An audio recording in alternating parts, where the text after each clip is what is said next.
همیشه فکر می کردم آدم زرنگیم. از اونایی که نه تو عشق می بازن نه تو زندگی. یه شبی که از خواب پریدم و دیدم دستامو با کمربند به تخت بسته بودن. همونجا فهمیدم همه چی تمومه. اگه داری اینو میشنوی بدون من همه این قصه رو برات تعریف میکنم که تو مثل من رو دست نخوری. میلادم، 35 سالمه، کارمند بانکم. زندگیم بعد از جدایی پر از سکوت و شبهای تنهایی بود تا اینکه سارا وارد شعبه شد. زنی با چشمهای درشت و لبخندی که آدمو میکشت.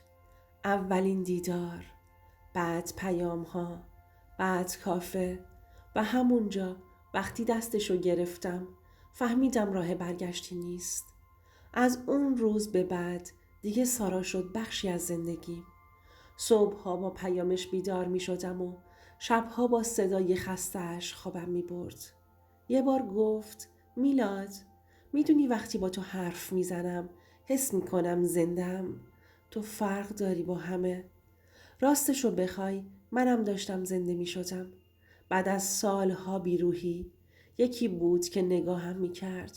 برام نوشت دلش برام می تپه، یا حداقل من اینطوری فکر می کردم. قرارامون بیشتر شد. توی کافه، توی پارک، حتی توی ماشین. کم کم دست گرفتن بغل کردن شد. یه بار وقتی بارون می اومد تو ماشین نشسته بودیم. اون سرشو گذاشت رو شونم و گفت کاش همه چی فرق می کرد. کاش فقط من و تو بودیم. اون شب دیگه من تموم شدم. دلم افتاد کف دستم. یه شب دیر وقت پیام داد. میلاد، میخوام بیای خونمون.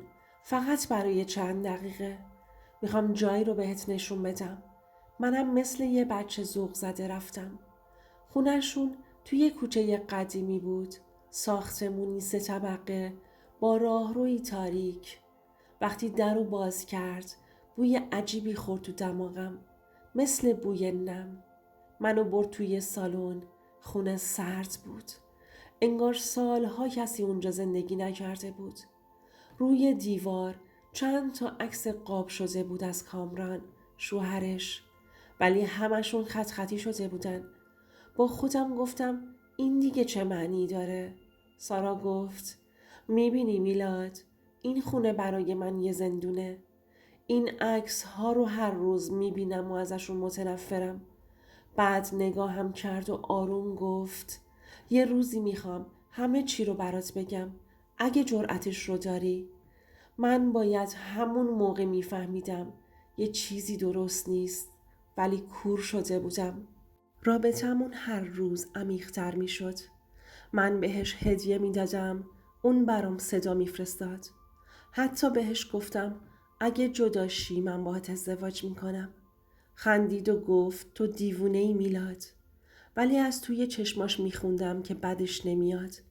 تا اینکه یه شب وسط گریه هاش گفت میخوام از شرش راحت بشم.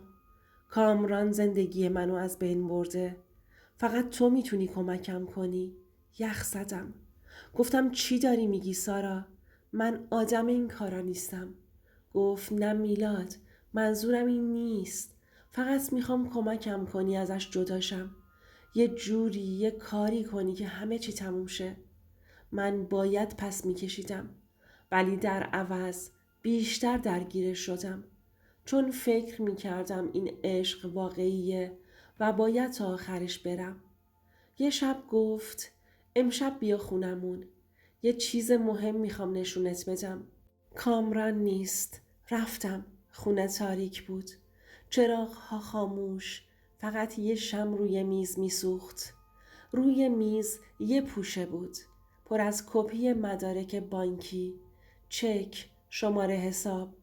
گفتم این چیه؟ خندید. گفت یه بخشی از زندگی منه که میخوام با تو شریک بشم. قلبم تند میزد. هم میترسیدم، هم هیجان داشتم. ناگهان صدای در اومد. در باز شد و کامران اومد تو. من خشکم زده بود. فکر کردم الان میاد سرمو میترکونه. ولی نه، با خون سردی اومد نشست روی مبل. یه نگاه به سارا کرد، بعد به من. گفت خوش اومدی میلاد جان. بالاخره وقتش رسید. گفتم چی؟ من اومده بودم فقط. سارا دستمو گرفت. آروم گفت میلاد نترس. همه چی تحت کنترله. اونجا بود که فهمیدم همه چی نقشه بوده. نه سارا عاشق من بود، نه کامران سرد و بیروح. همه چی یه بازی بود. هدفشون چی بود؟ ساده است. من یک کارمند بانک با دسترسی به حسابها و مدارک. من همون مهره‌ای بودم که لازم داشتن.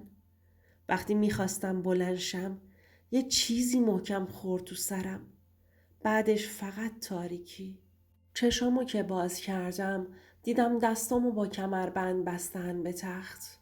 اتاق تاریک بود. سارا بالای سرم ایستاده بود و لبخند میزد. کامران یه سری برگه آورد، گفت امضا کن میلاد. همین امشب آزاد میشی. من مقاومت کردم، داد زدم. ولی وقتی دیدم هیچ راهی نیست مجبور شدم امضا کنم. مدارک جعلی، حواله ها، چک ها، همه چی پای اسم من. صبح ولم کردن. یه هفته بعد مامورا ریختن سرم. بازداشت شدم به جرم کلاهبرداری. همه چی آماده بود. همه مدارک ها علیه من. دادگاه، زندان، زندگیم پودر شد. هیچ وقت نزار عاشقی چشمتو کور کنه. پشت خیلی از لبخندها نقشه هایی خوابیده که میتونن زندگی تو آتیش بزنن. من سوختم که تو نسوزی. رفیق، اگه میخوای صدای آدمهایی رو بشنوی که هنوز توی سکوت دارن گریه میکنن، این کانال رو ساب کن.